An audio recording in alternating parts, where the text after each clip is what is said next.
Hello and welcome to another Dhamma meeting where we will discuss the Buddhist practices of charity, morality, and meditation.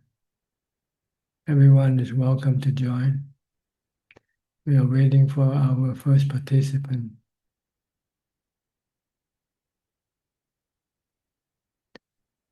And our first participant is Nining from Indonesia.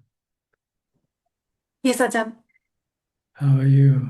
Yeah, I am fine. I'm here to let Ajahn know that I'm fine and the war cannot hurt my mind in this time.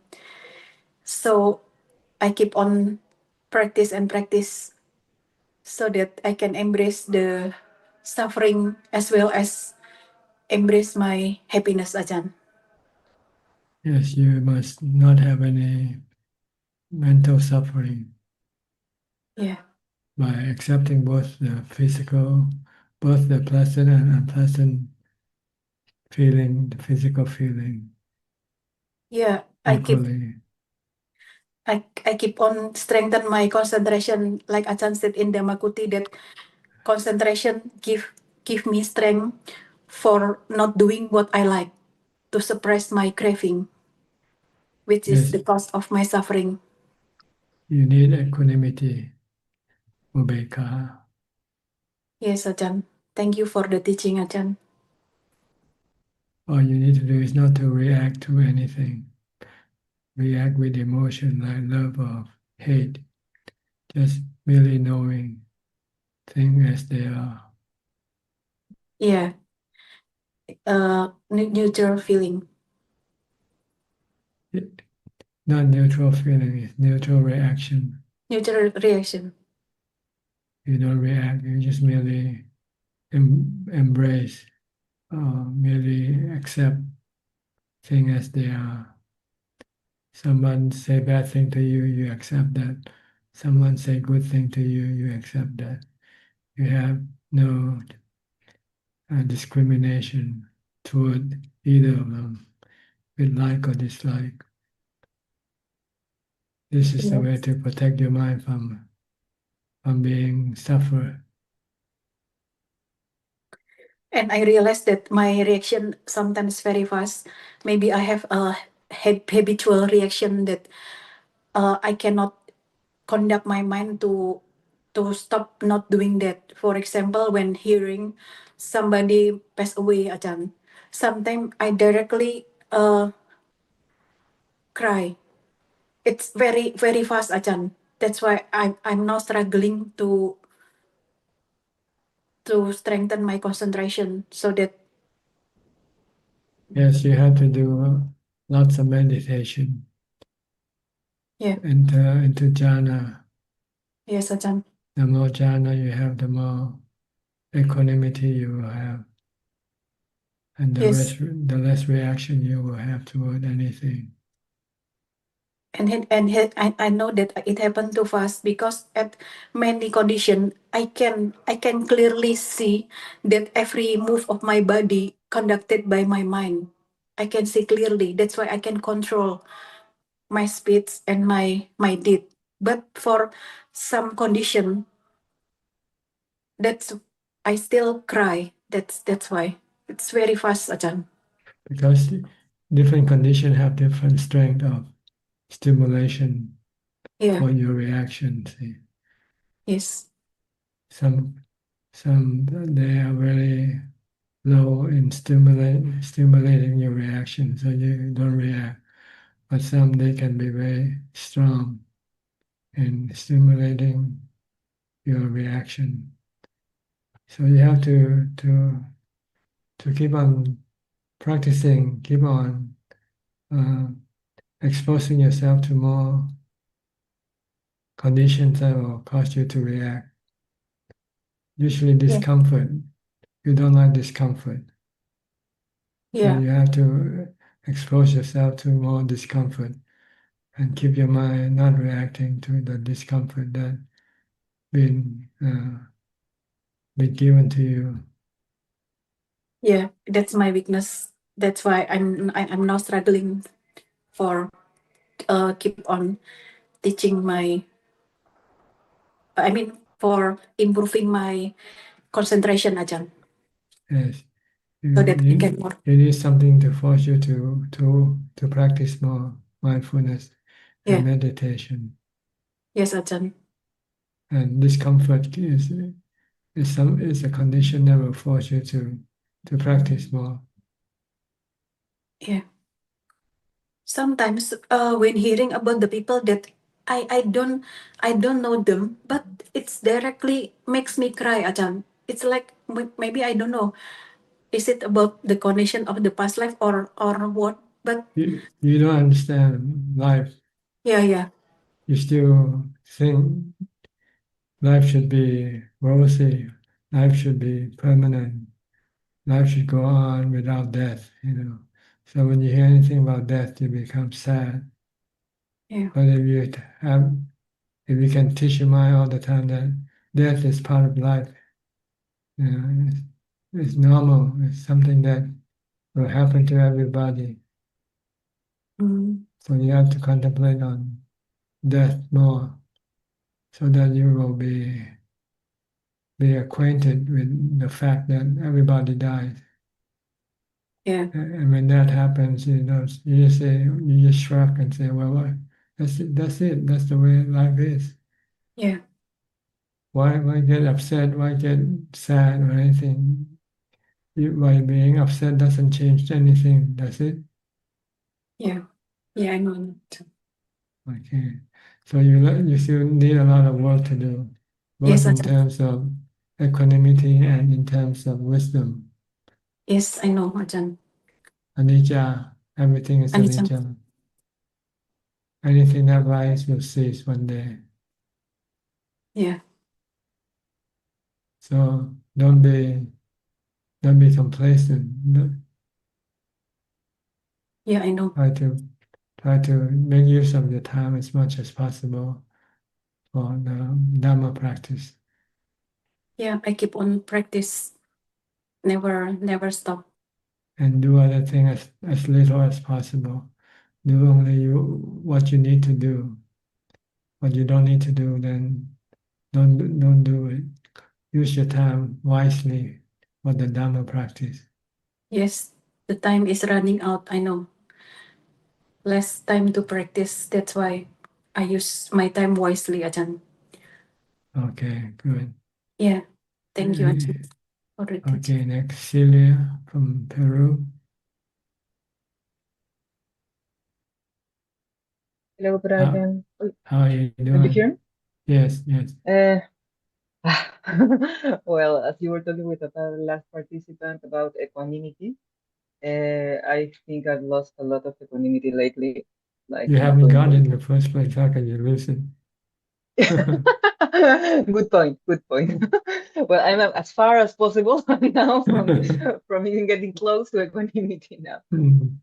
Yeah, meditation hasn't been going in really well, no, because I had insomnia, no. That was very difficult. But then I got a bump in my ankle, exactly in the point where I rest my ankle when I sit in half lotus. So it has been very painful. I haven't been able to meditate. So I've been trying to meditate in a chair. But even before, when I sit in a chair, still I did half lotus. So it's the first time that I'm doing that, like sitting like normally in a chair, and it's really not working. So I'm hoping that the pain will pass soon, so I can continue my meditation, as before. But there has been also something um, about some problems I've had with communication, like with people. Lately, in the last weeks, I feel that I'm saying something and the other person understands like something completely different, no? So I'm trying to explain a problem that I have and what's the issue, and they take a small part of what I say and they take it personally, and they start trying to justify why they did that, or suddenly, I mean, it's all about them and it's not about me and my issue anymore, no? And it has been happening in different instances. So it's been a little bit tiring, like feeling that talking really doesn't get lead anywhere. So I understand right speech is important, But sometimes I don't want to speak at all because I don't know, it's like that maybe is a question. Is it wrong to try to avoid speaking as much as possible to minimize all this discomfort that comes with miscommunication and then getting upset about it because I don't have so much equanimity just to see things as they are and let them go, no?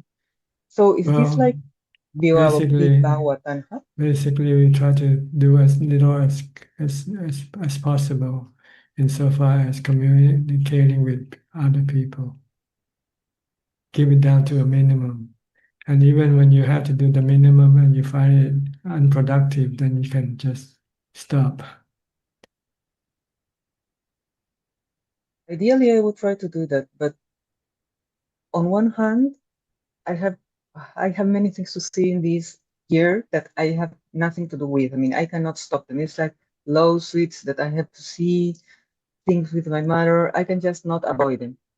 But on the other hand, if I do that, if I try to stop talking with people and just leave it in the basic things that we really need to share information and content, people don't like it. Like people really like to get all this communication, all this small talk. Like I feel that people get a little bit upset if I just try to communicate like the thing that we need to communicate and not all the talk that comes around.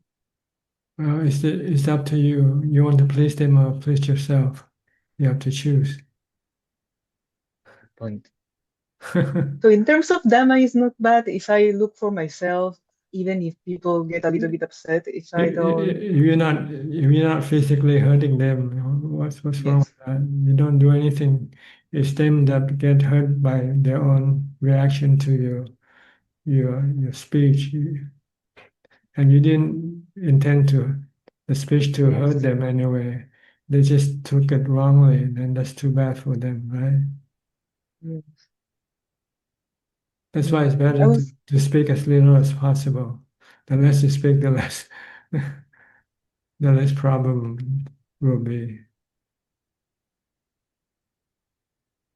when I want to speak about Dhamma that I cannot speak about, I only these are my only spaces to speak about Dhamma because here I don't have Buddhist friends, so I just don't have anyone to speak with about Dhamma.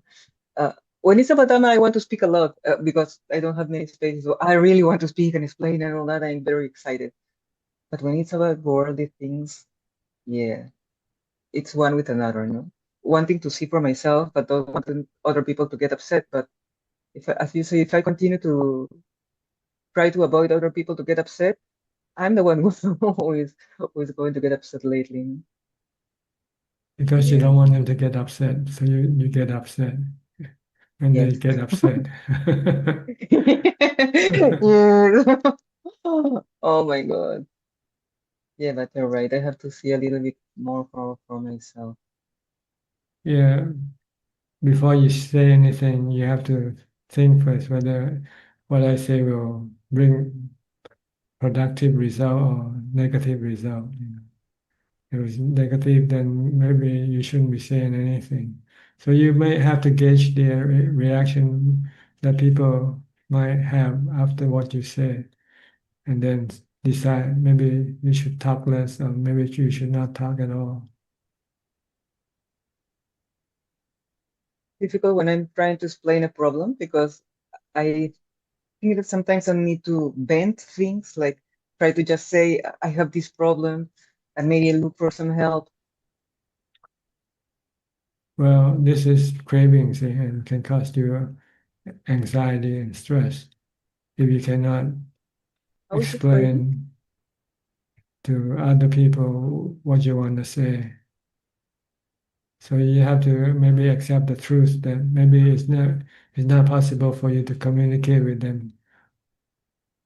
So no need to Yeah. explain Wait. anything. Yeah. Okay, I can try that. I can see that as craving. I Especially haven't seen it as if you craving. want to Sorry. speak about Dhamma, speak about the practices in Buddhism, it's very difficult for non-Buddhist or non-interested party to understand the concept of Buddhism. Buddhism is Yes. to let go and just to, you know, exist alone. Really, that's what we are trying to do. We want to exist alone. Yeah. Yeah. Because everything that we deal with, they are all suffering. They will always hurt us. Like right now, you're trying to communicate with people and you find it difficult. See, it's hurting you, right? So why just stop then? Don't communicate with them. Only after if they approach you first, then you can talk to them. If they don't approach you, then just stay put. Give a smile. Okay, that's it. Say hi and smile, and then go your way. Okay. Thank you, Yeah, Pranjan. we want to spend more time uh, dealing with our mind rather than dealing with other people. Dealing with other people is you have to understand how to deal with them first before you can deal with them uh, effectively. And the way to understand is first you have to understand your mind first. So you should spend more time studying your mind, how to make your mind happy all the time, regardless of whatever you do, whoever you meet. You should be able to be happy all the time. Once you can do that, then you can deal with other people and things. Okay. Okay, I'll take that into mind. Yes. Okay. So come Thank you, back to the Pranjan. basic, back to mindfulness and meditation and wisdom. Yeah. Anicca, dukkha, anatta. Now I cannot meditate a lot, but I've been trying to have more mindfulness because I've been desperate. Now I cannot meditate. What's going to happen with my practice? So I try to during the day be more mindful, like putting more effort to let the practice not, not go so low. So yeah. Okay. Anything else? Nothing else, Rajan. Many thanks. Okay, Be you're well, be healthy. welcome. Thank you. Next, Intan from Indonesia.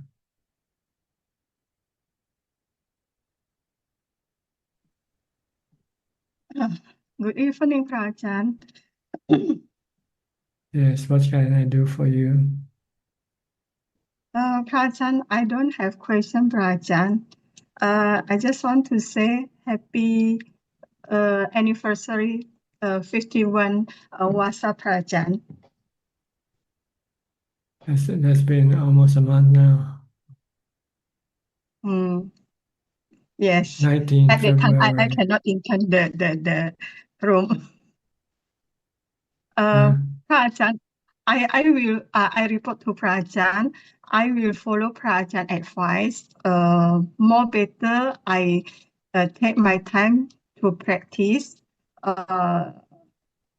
Compare, I learn Dhammadesana from Prajan.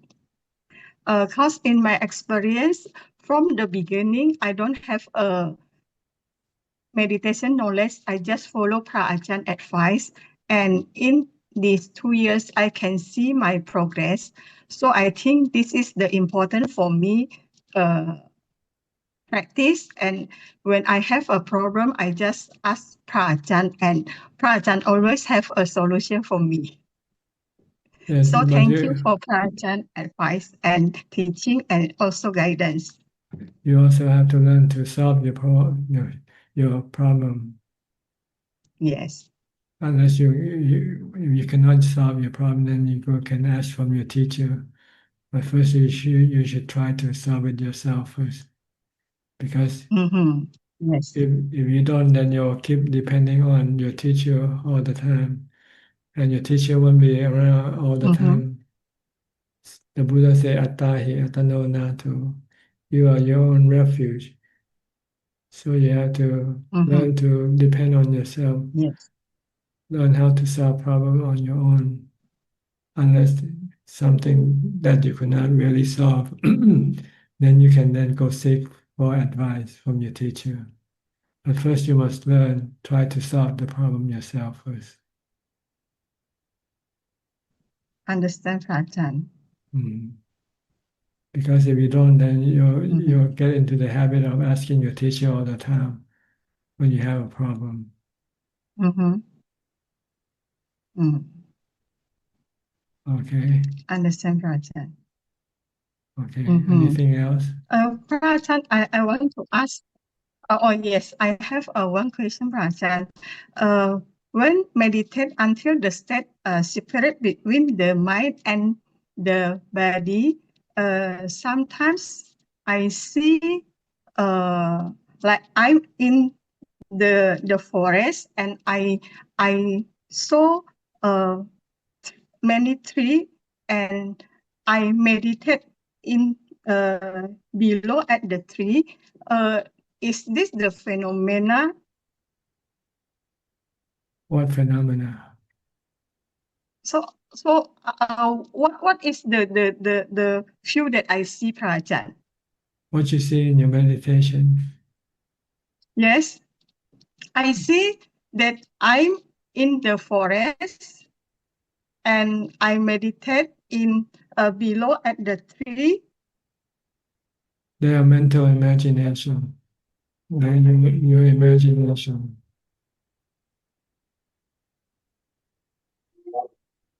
My Your thoughts imagination. working. Wait. Let-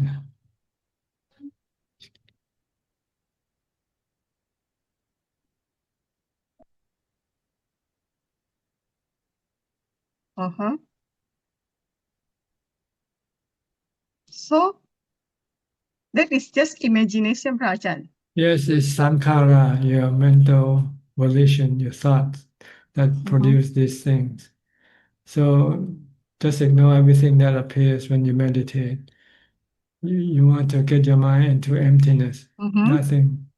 So if there's still something, it means your Mm-hmm. mind is the one who creating these images. It means the mind is Mm-hmm. not still yet. But Prajan, uh-huh. But Prajan, at that time, actually, my mind outside from my body, Prajan. That's also imagination. It's, Uh-huh. it's not real.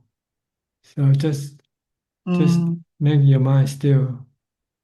That's the goal of meditation is Mm-hmm. to make your mind still. Once the mind becomes still, then you will truly see that the body and you are not the same.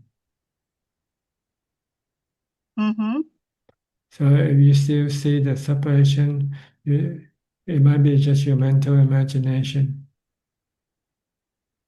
You have to get to Mm-hmm. where there's nothing left. All that is left is just the knowing. When the mind becomes still and no more images, Mm-hmm. nothing appear, and no reaction from Mm-hmm. the mind just be merely knowing. So keep on Uh-huh. concentrate on your meditation object. Yes, I am. Continue with your Uh-huh. meditation object. If you use mantra, just continue with the mantra. If you're watching your breath, just keep Mm-hmm. watching your breath and ignore everything else that appears. Mm-hmm. Mm-hmm. They are not real. They're just illusion of fantasy created by the mind. Mm-hmm. Mm. Okay? So, Prajan, how about so I also want to make sure to Prajan. Uh, Sometimes when I have the condition separate like this, I can see all of my body, like my heart, my lung.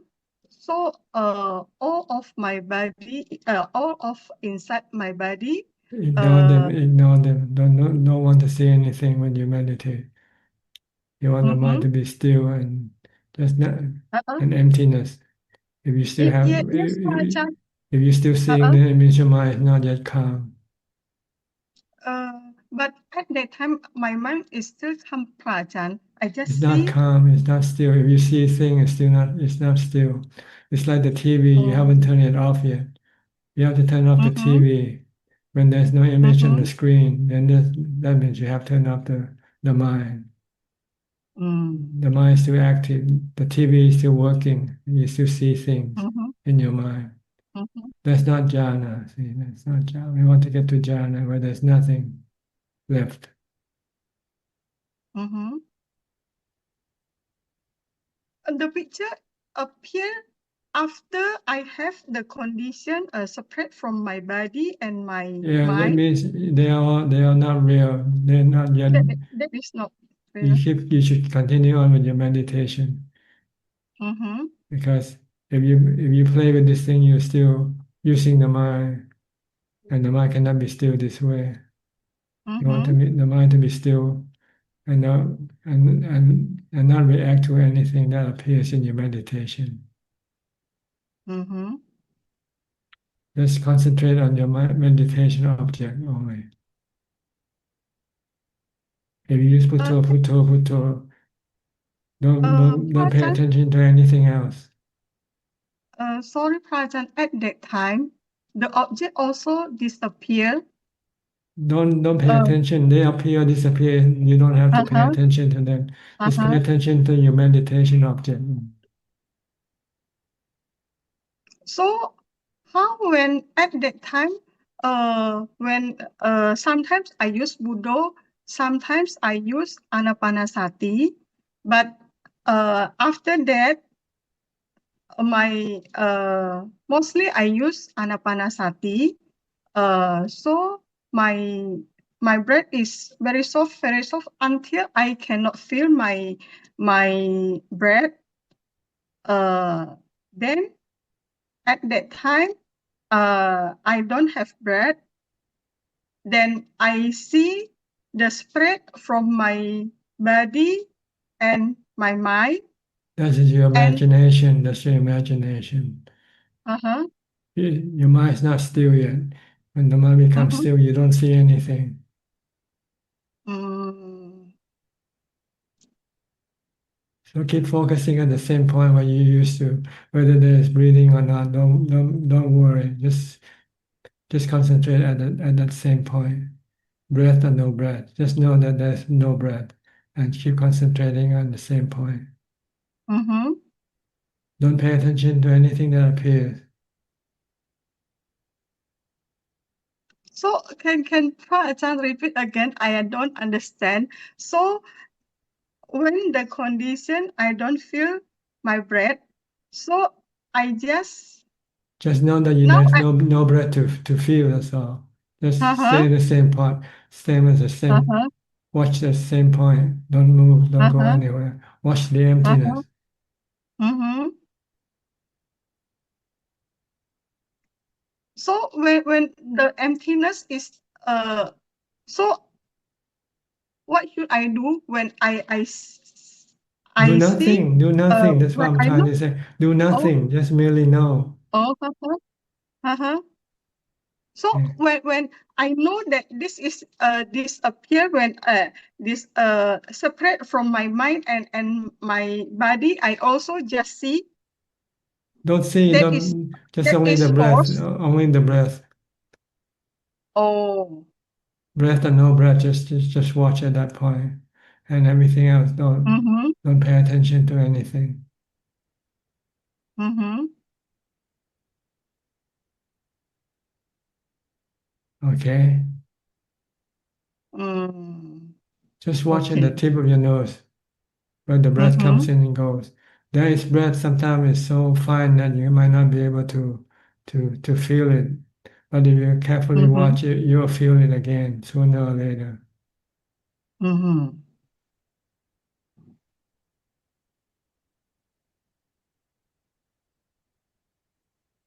Okay. Mm. Okay.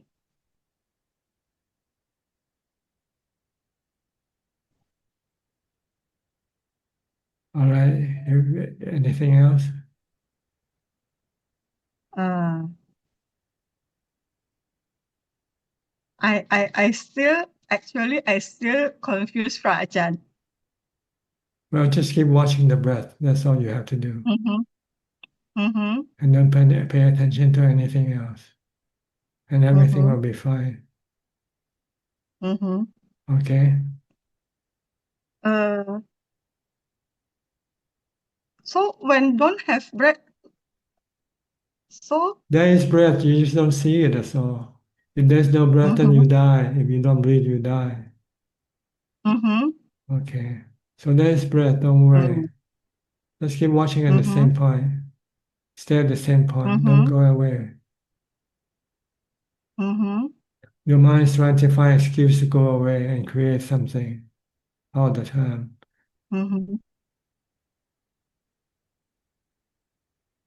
Okay. Okay, understand, Ajahn. If you find difficult with using the breath, then use the mantra instead. Bhutto, Bhutto, Bhutto, Bhutto, and stay with Bhutto. Yes, Ajahn, I also try use Buddha. Also same. Sometimes the Buddha also disappear. It disappears because you stop Bhutto. You don't stop, see? Actually, I stop is when I know my object disappear because at that time my mind and my body separate. So I Don't just stop, see don't the stop, don't condition. stop. Don't stop, don't see, don't pay attention to anything. Keep on with Bhutto. Or else you get stuck here. Every time you sit and you say there's separation of the body, you never get into emptiness.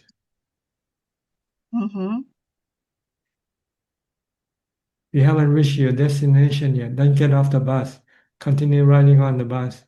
Stay on with Bhutto, Bhutto. Okay? Okay, Ajahn. You want to get off the bus midway. You can say midway and you get out and start go and do sightseeing or go and do some shopping. Keep riding on the bus. The bus is your Bhutto or your breath. Stay with the bus. It will get you to the final destination. Then everything will be blank. Everything will be empty.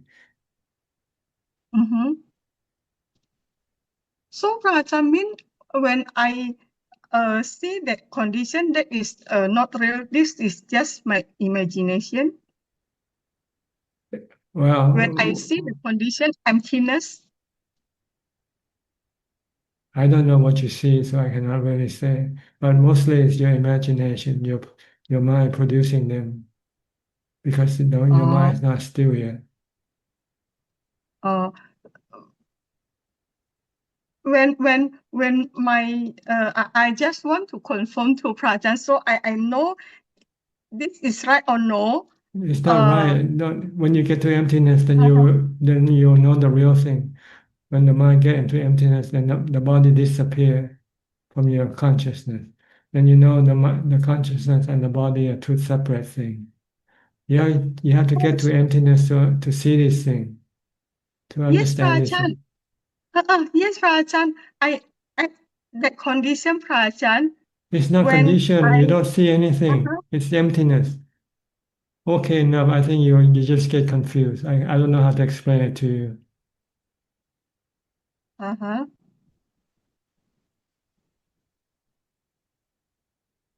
Okay, if you want to see the separation or say go see the separation, I don't know what to say. I want you to see the emptiness, not the separation. No. I maybe I cannot explain in English. So I just want to confirm to Prajan. Actually, my experience is I in the emptiness. So when emptiness, so the object is also disappear from me. Sometimes I just aware, uh, no object, just empty for a while. But sometimes when a long time, when long, uh, I my mind can out from my body, and I see my body like statue. So Okay, see whatever you want to see. Okay. Also, this is wrong, Prajant. You don't see emptiness. You're not in emptiness at all. Mm, And the emptiness has to be continuous, not just one brief second and everything else up here. That's not emptiness. mm, mm-hmm.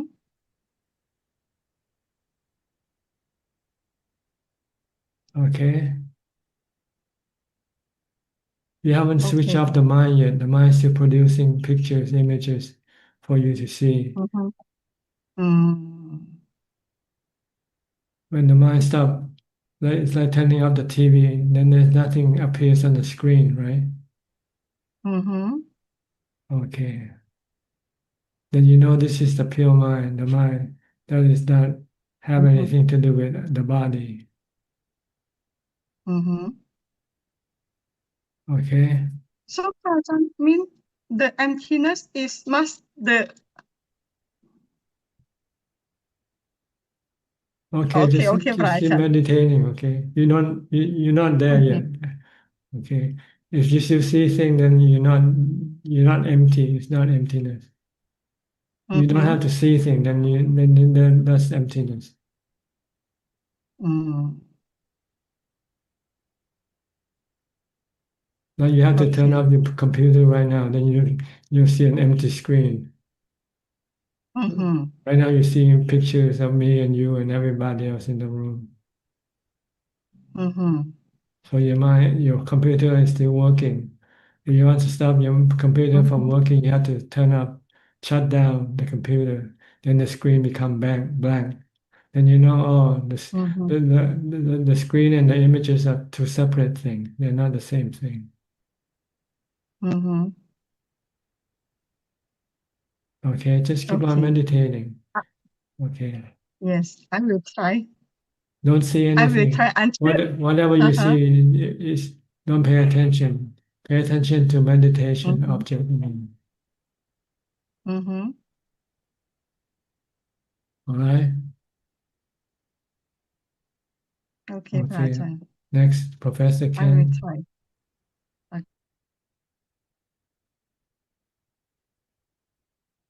You have any problem No with problem at seeing the moment. things?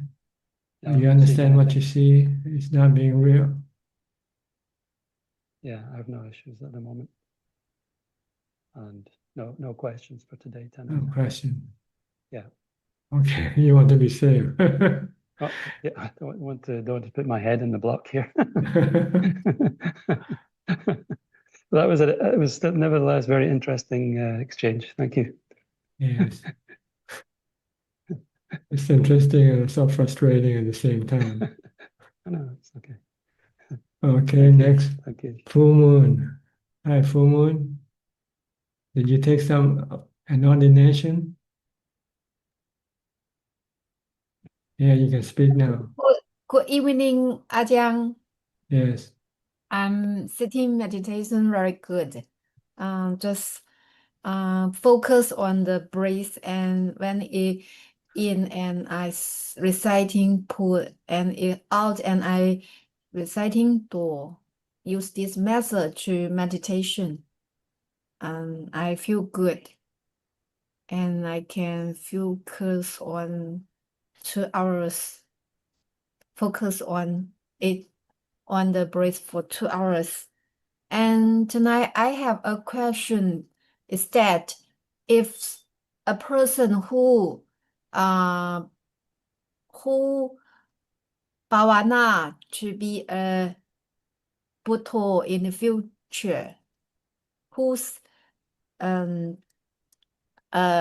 bhavana 菩萨道, you know, and I want to ask the question is that is if a person who will become a Buddha in the future, when he is on the way to the Buddha, but he isn't a Buddha, can he to teach someone to be a Sotapanna?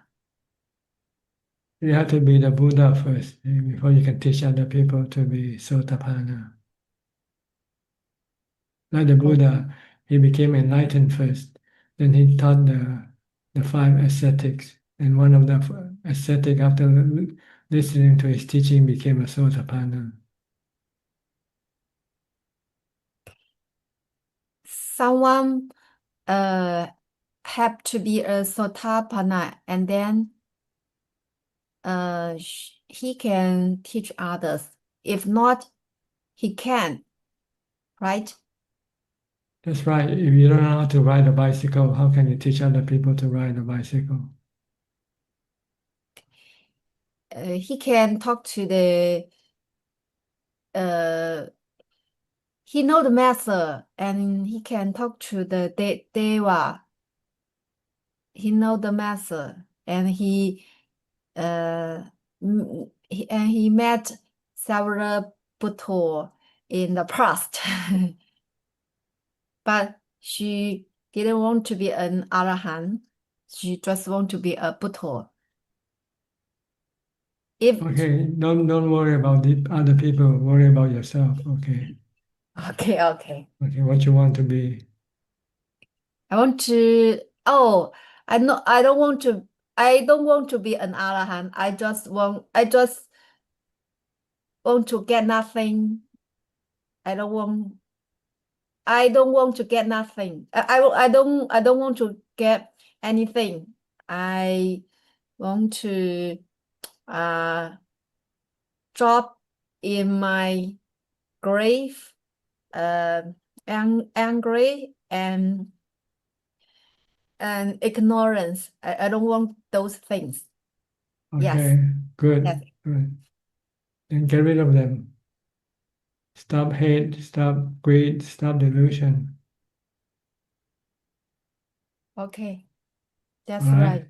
Okay, good. Right. ขอบคุณค่ะ You're welcome.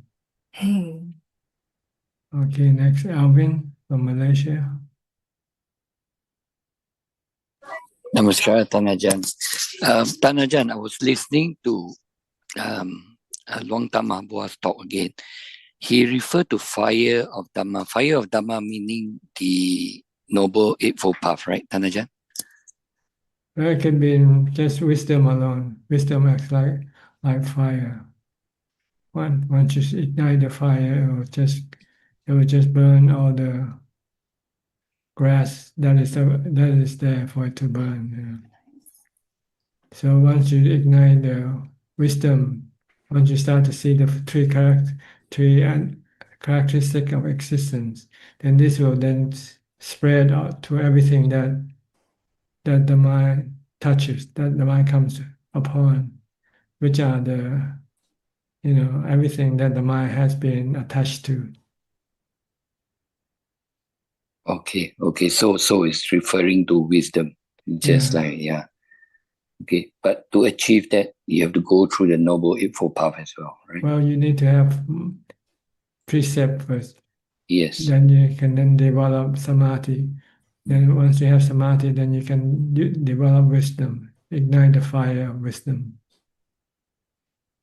Okay. So it's referring. Okay. So it's wisdom.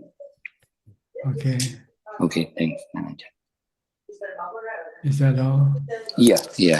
Because I've been listening to his talk, I find it very interesting. But I know the talks are mostly for the practitioner or the monks, right? They're all his students. Yeah. Mm. Some part is very hard. It's very hard to understand, very hard to comprehend. Yeah. Okay. Takes time. Your mind is not yet. Your wisdom is not yet up to that level, so you cannot comprehend what he's trying to say. Yes, that's true. Yes. Long way to go, Tanajan. Okay. But at least we make the first step, I think, all of us here. Okay. And it's always the first step and never the second step yet. Yeah. After all these years, still the first step. 20 over years. When will you make the second step? Don't know. Give up your life, give up your house. And that's the next step. The second step is to give up your house. Give up. Your family and everybody, and go live like a monk. Yeah. Maybe don't know. Next lifetime, Tan Ajahn. Is it really that bad? It's still very strong. I think my defilement scale is still very strong. Attachment is still so strong. Man. Yes, that's correct. Yeah. Okay. Long way to go. At least you admit it. That's good. Yeah. Yeah. Okay. Yeah, thanks, Tan Ajahn. Hopefully not next life. Yeah, maybe one of these days I'll wake up. Okay. Yeah. Good. Thanks. Next, Aparachita from Dubai. How's the war going on around your house? Do you have projectiles coming? Well, I didn't see any more this week, but there have been missiles dropping, and but the city is still carrying on. Continue on as usual. Huh? Yes, and I always find it interesting because since I am here and I see what the situation is, and then I listen to the news from the West and all these places, and they make it sound like it's terrifying, and that is not the reality. So it's very interesting to observe that. Mm-hmm.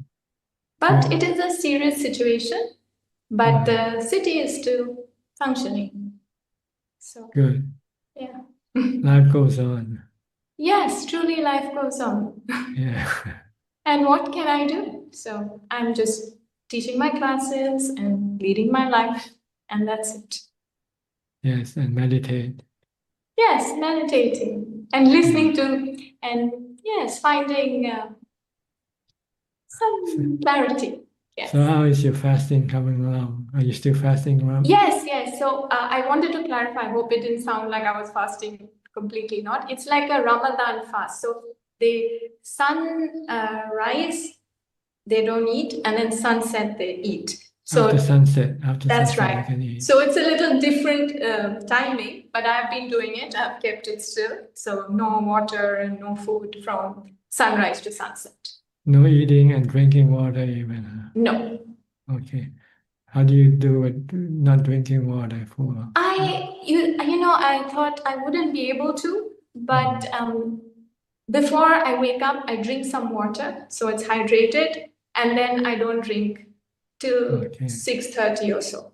If you don't think about it, you don't feel thirsty. It's okay. And interestingly, I read, and because I was like, how would I do it? I read that dry fasting is supposed to be healthy, just if it's not very prolonged. So in a way, it's not that many hours, like say 5:15 in the morning to say 6:30 in the evening. So that's like 12 hours. Okay. So I can manage. I feel good actually, very clear in my mind. You have some restraint on your cravings this way. Yes, and before I had tried and I had given up, like, okay, I can eat, but somehow because of everybody's doing it, it's become a better habit, and I think later I'll be able to manage that better. Yes, it's like the 6-hour challenge. That's right. You try to restrain your craving. Yes. But in a different way, that's all. Just different way, yes. But it's still the same craving. That's right, craving to eat and delight in objects. Good. It's good to go ahead. No, you were saying, please. No, I wasn't, nothing. Okay. I had a question, sort of random, but you've often said, like, when we have good dreams, it's a bit like good karma and it's nothing else. And like when you have bad dreams, it's like the bad karma. And you've also said that when a person dies, they either go to heaven and exhaust their good karma or in hell and exhaust it. So, and then they get born. So my question is, in a dream, we don't do any karma. Does anybody do any karma in a different level of existence, or is it only in the human realm? Mostly in the human realm that any karma has been done.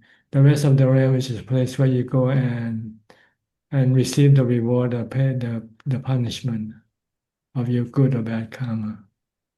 So there isn't much ability to change. It's No, more like just it's like when you go to sleep, you cannot plan what kind of dreams you that's want to right. have. Okay. So when you die, you cannot plan and say, I want to have good dreams when I die. I want to be in good realms. You cannot. No. You can only prepare it by doing a lot of good karma. Try to do more karma, more good karma than bad karma. Then the good karma will then be the one to take the mind to the good realm of existence. It depends which side is stronger. The mind is like a cart, and you have two cows, two horses trying to pull the cart one in the opposite direction. Right. The one that is stronger will pull in the direction of the stronger one.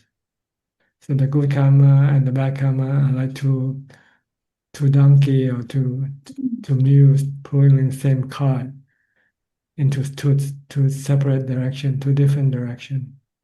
Which one is stronger that will then be able to pull that cart in that direction, in that direction. Right. So good karma and bad karma will take over your mind when you sleep or when you die. When you sleep, it takes over temporarily, because normally your mind will be taken by your mindfulness when you get up. And when you go to sleep, mindfulness stops functioning temporarily. So the mind is then being taken over by the good or the bad karma. Same way when you die. Right. The body dies, but the mind doesn't die. It's like going into a long sleep, that's all. And when the good or bad karma exhausts, then you have rebirth. You take up a new body, and then when you're born, you wake up with a new body. It's like transplanting, changing your body for a new body when you die. If you look at it this way, then dying is not so bad, right? It's like getting a new heart, new lungs, new kidneys, new everything new. That's right.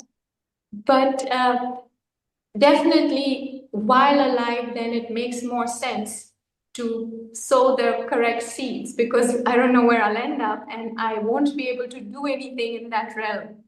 Like, what I mean is, this human life and having received the karma, That's right. That's why the that is the Buddha, most important in the that Buddha's sense. teaching consists of three actions.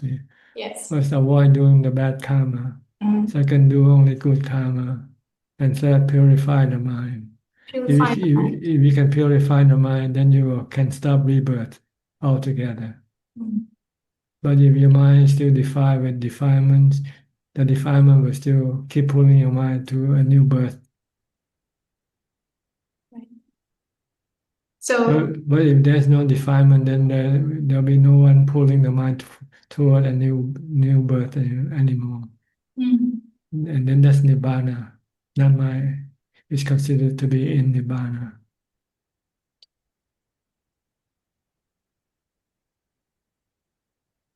So you have to do three things according to the Buddha. Stop doing bad karma, doing the good karma, and purify your mind from defilement. Get rid of all your defilement, greed, hate, and delusion. But if you cannot get rid of your defilement, you still have to take rebirth.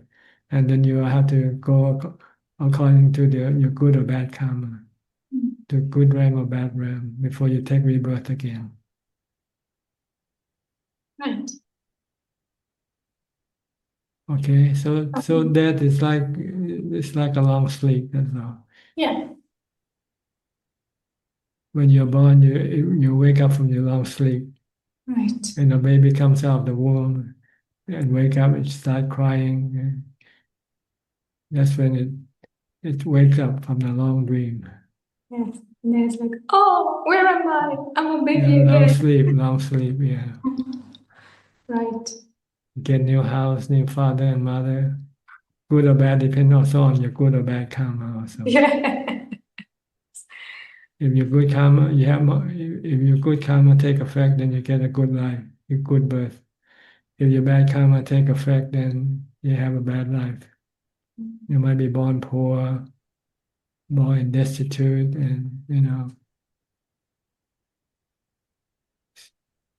so do good karma, avoid doing bad karma, and meditate if you can to get rid of your defilement. Yes. Okay? Okay. Thank you. You're welcome. Thank you, Next, Ajahn. Philip from Malaysia.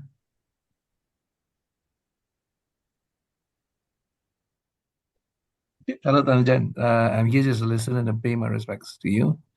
Okay. I don't have any questions. All right. Go to Jordan now. Hi, Jordan.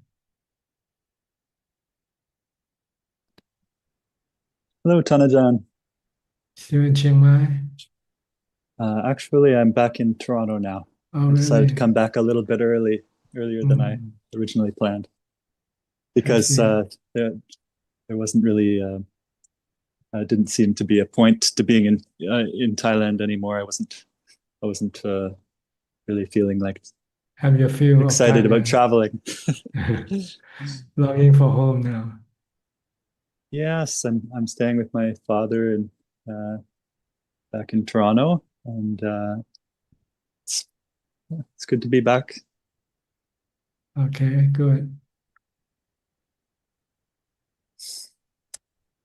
Tanajan, when I was living at Wat Yan, I noticed that a number of the books that of your teachings that have been printed over the years, I know they're available online, but the physical books had run out of copies and were out of print, and so since then I've been wanting to try to organize to get some of the books reprinted, and I talked to some of the people who are responsible for who know are in touch with the printing companies and to get an idea of the costs and things, and but I wanted to ask Tanajan if it's okay if to reprint some of the books. Oh, yes, all my books are, are not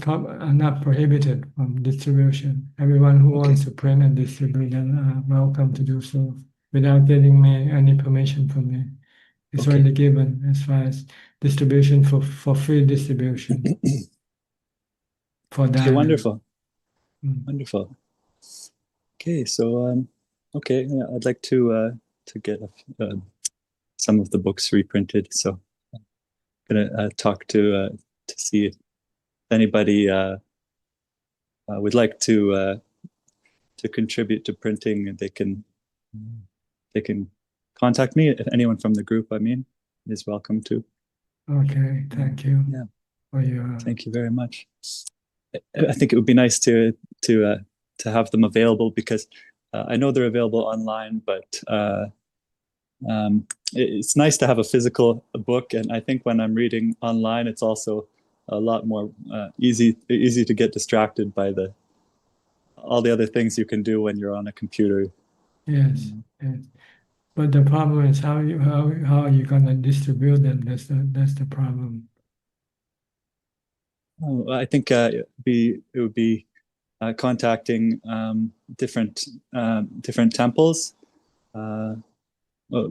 Western temples, and to ask if they would have space to have some of the books available to distribute from the temples, like the Ajahn Chah branch, Western branch temples. Okay, you find these books interesting, useful? They're my most prized possessions, these books of yours, Tanajan. I have a collection. I think I have all of them in, and yeah, I wanted to have all of the ones available. I even managed to get some of the ones that were out of print. People have given them to me. So, okay, yeah. Good. I find them very helpful. Yeah. All right. Anything else? No, thank you very much. I don't have any questions today about my practice. Yeah.